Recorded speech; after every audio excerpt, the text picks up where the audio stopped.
There's three main ways to remove humidity from the air. So the most common way, and the way most folks are familiar, is to cool that air such that the air can no longer hold moisture, and so the vapor, the water vapor, drops from the air into a liquid and down a drain, for instance. The other way is to compress the air.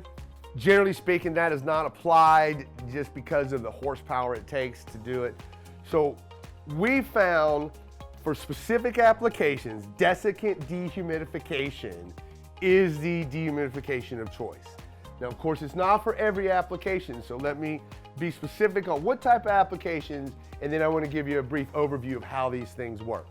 So, Lincoln Associates, having dealt with this type of technology for over 25 years, has basically defined that if the dew point of that air within a particular space or process is 45 degrees Fahrenheit or below, then desiccant dehumidification needs to be looked at very intently and very seriously. If the dew point within the space is above 45 degrees, then maybe other technologies may be a better play. So that's kind of the defining line. Just to give you a couple of examples, we did a very large test engine site for the Department of Defense, where in fact what they're doing is testing missiles, they're testing aircraft engines. So in order to model what it's like 40,000 feet up in the air, the air into this test chamber needs to be somewhere around minus 40 degrees Fahrenheit, very cold, and around minus 60, 70 degree dew point. Again, from an all practical standpoint, desiccant dehumidification is by far the way to go. So just give you a 30,000 view of how a desiccant works. In this particular case, I'm referring to wheel technology. So there's an actual wheel that's constructed of a cellulose fiber component that actually has desiccant impregnated within the wheel. Most common desiccants, what we call silica gel.